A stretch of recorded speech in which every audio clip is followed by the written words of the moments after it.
ാകിയ എഴുത്തുകളിൽ നായന്മാരെല്ലാം പ്രഭുക്കന്മാരാണെന്നും ആയുധവിദ്യയില്ലാത്ത തൊഴിലുകൾ അവർ ചെയ്യില്ലെന്നും അവർ ഏതു സമയവും ആയുധം അണിഞ്ഞാണ് നടക്കുന്നത് എന്നും പറഞ്ഞിട്ടുണ്ട്.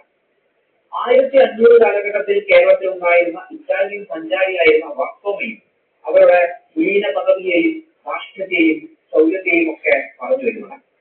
അദ്ദേഹത്തിന്റെ നായർ വിശേഷണം ഇങ്ങനെയാണ്. പദവിയിൽ രണ്ടാമന്മാരായ നായിനി അഥവാ നായന്മാർ നമ്മുടെ നാട്ടിലെ കുലീന വർഗങ്ങൾക്ക് തുല്യമായ കുലീനതയുള്ള വർഗമാണ്. അവർ ആയുധം ധരിക്കാൻ ബാധ്യതപ്പെട്ടവരുമാണ്. വഴിയിലൂടെ സഞ്ചരിക്കുമ്പോൾ വാളും പരിചയും കുന്തവും ഒന്നും കൈവശമില്ലെങ്കിൽ അത് അവർക്കൊരു അയോഗ്യതയായിത്തീരുന്നു. വാർത്തോമ പറഞ്ഞു വെക്കുന്നു. ഇനി 1859 മുതൽ 1864 വരെ കൊച്ചി മേഖലകളിൽ താമസിച്ചിരുന്ന ഡോക്ടർ ഫ്രാൻസിസെ താഴെയുള്ളവരോട് അത്രമേൽ രാഷ്ട്രീയത്തോടെ പെരുമാറുന്ന ഗർഭിഷ്ഠരാണവർ എന്നും നായന്മാരെ വിശേഷിപ്പിച്ചിട്ടുണ്ട്. ഇതിലൂടെ സ്ഥലങ്ങളിൽ ഇവിടെ എത്തി വിദേശ സഞ്ചാരികളും നായന്മാരുടെ പദവിയെപ്പറ്റി പറയുന്ന വേളയിൽ ആ പദവി കാലങ്ങൾ മാറിയിട്ടും ഈ മണ്ണിൽ നിലനിന്നിട്ടുണ്ട് എന്ന രീതിയിലാണ് നമുക്ക് മനസ്സിലാവുക. ഇത്തരമൊരു നിരീക്ഷണം ഉള്ളപ്പോൾ തന്നെ നായർ വിഭാഗത്തിലെ എല്ലാവരും സമ്പന്ന കുടുംബങ്ങളിൽ ജീവിച്ചിട്ടുണ്ടോ എന്നത് ഒരു ചോദ്യമാണ്. അല്ലെങ്കിൽ യോദ്ധാക്കൾ എന്ന് പറയുന്ന വിഭാഗത്തിന് എവിടെ നിന്നാണ് പണം ലഭിച്ചിരുന്നത് എന്നത് ഒരു ചോദ്യമാണ്. നായന്മാർക്ക് താഴെയുള്ള മനുഷ്യരെ താരതമ്യം ചെയ്യുമ്പോൾ നായർ വിഭാഗം സ്വർഗതുല്യമായി ജീവിതം നയിച്ചു എന്ന് പറയാവുന്നത് തന്നെയാണ്. ആ കാലത്തെ കർഷകർ എന്നത് പൊതുവെ പുലയരാണ്. അവർക്ക് പാടത്തിന് നടുവിലോ അരികിലോ താൽക്കാലിക കൂരകൾ നിർമ്മിക്കാം എന്നതല്ലാതെ നല്ല വീടുകൾ വയ്ക്കാനൊന്നും ആ കാലത്ത് അനുവാദം ഇല്ലായിരുന്നു എന്നത് ആ കാല ജാതി ശ്രേണിയുടെ വേർതിരിവുകൾ എടുത്തു കാട്ടുന്ന ഒരു മേഖലയാണ്.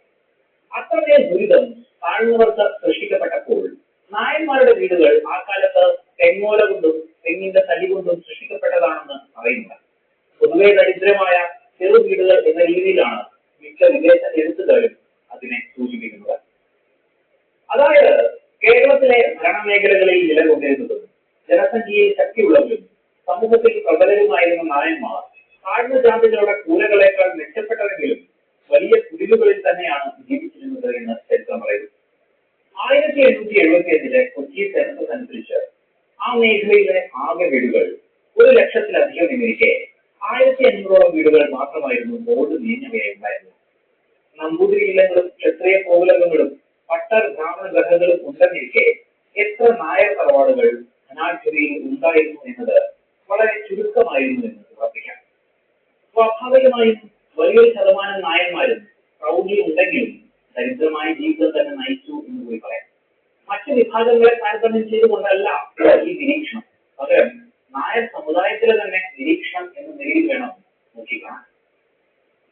അപ്രകാരം എല്ലാ അനുകൂല സാഹചര്യങ്ങൾ ഉണ്ടായിട്ടും, പ്രത്യേകിച്ച് ആയുധ ഫലം പോലും ഉണ്ടായിട്ടും എല്ലാ നായന്മാരും എന്തുകൊണ്ട് ഉയർന്ന രീതിയിൽ ജീവിച്ചില്ല എന്ന ചോദ്യം ഉയർന്നു വരുന്നത്.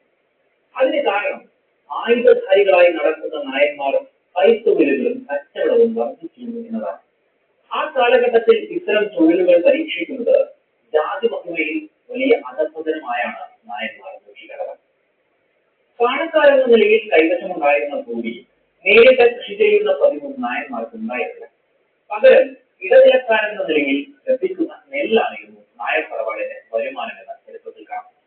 സ്വാഭാവികമായും കൃഷി ഇല്ലാതിരിക്കുകയും അല്ലെങ്കിൽ കൃഷിഭൂമി പരിമിതമായിരിക്കുകയും ഒക്കെ ചെയ്യുന്ന നായർ തറവാടുകൾക്കും ജീവിത രീതി ദരിദ്രമായിരിക്കുമെന്ന് നമുക്ക് മനസ്സിലാക്കാം. നേരെ തിരിച്ച് വലിയ കൃഷി മേഖലകളുടെയൊക്കെ മേൽനോട്ടമുള്ളവർക്ക് സുഖ ജീവിതവും ലഭിച്ചിരിക്കും. പാവപ്പെട്ട നായന്മാരുടെ ജീവിത രീതിയെ പറ്റിയും ബർഗോസ എഴുതുന്നതാണ്. താഴ്ന്ന ജാതികളുമായി ബന്ധപ്പെടുത്തുമ്പോൾ ഇതൊക്കെ ആഡംബരമാണെന്ന് കൂടി ഉറപ്പുണ്ട്.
In the neighboring state of Kerala, that is man called Marthandavarma, speaking about the Dutch were actually one of the earliest sources to trading on the global stock exchanges.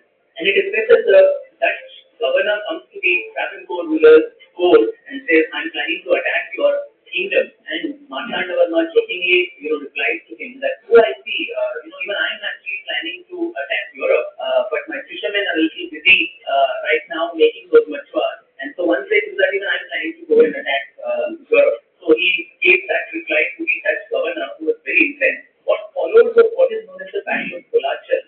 In 1741, the Dutch were defeated so comprehensively that I think their entire ambitions, their trade, particularly from Kerala, collapsed completely. Otherwise, maybe we would be having these talks today in Dutch, because they would have colonized us much more effectively than the British or the French. In the neighboring state of Kerala, you had this man called Marthandavarma. Speaking about the Dutch were actually one of the earliest sources to trading on the global stock exchanges. And it is said that the Dutch governor comes to the Travancore ruler's court and says, I'm planning to attack your kingdom. And Marthandavarma jokingly, replies to him that, oh, I see, even I'm actually planning to attack Europe, but my fishermen are a little busy right now making those machwas. And so one says that even I'm planning to go and attack Europe. So he gave that reply to the Dutch governor, who was very incensed. What followed was what is known as the Battle of Kolachal.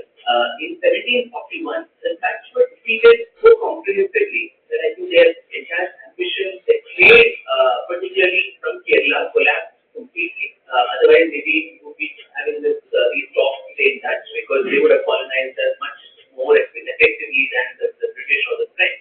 In the neighboring state of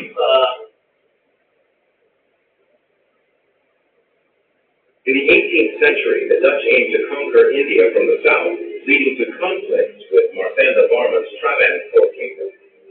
Marthandavarma's strategic brilliance and military prowess not only repelled the Dutch invasion, but also resulted in the capture of Dutch commander Eustachius de Lannoy. Instead of imprisonment, Marthandavarma invited de Lannoy to join the Travancore army, marking a unique alliance that contributed to the modernization and strength of Travancore's military forces. In the 18th century, the Dutch aimed to conquer India from the south, leading to conflicts with Marthandavarma's Travancore. ये इतिहास NCERT में नहीं मिलेगा। राजा मार्तंडवर्मा के नेतृत्व में ट्रैवनकोर राज्य सशक्त हुआ था और डच के साथ इतना तनाव बढ़ गया कि बात उस तक पहुंच गई। डच फोर्सेस ने ट्रैवनकोर पर हमला किया और शुरुआती जंग जीतकर कोस्टल एरिया को पकड़ मजबूत कर ली। राजा वर्मा ने अपनी आर्मी को मोबिलाइज किया, जिसमें दो कम्युनिटी अधिक संख्या में थी। कल सेना में नायर कम्युनिटी और मरीन फोर्सेस के लिए वोलंटियर्स, जिसमें हिंदू और क्रिश्चियन दोनों थे। डच फोर्सेस ने इंडियन पीपल को अपनी तरफ करने की कोशिश की, जिसमें यहाँ पर वहाँ के चर्च और मंदिरों को अपनी आर्टिलरी से तबाह कर दिया। अब बारी थी इंडियन की। ट्रैवनकोर सेना ने थल और जल में बहुत तेजी से रिटेलिएट किया। मोस्टल ब्रिगेड अंडर वाटर डाइविंग में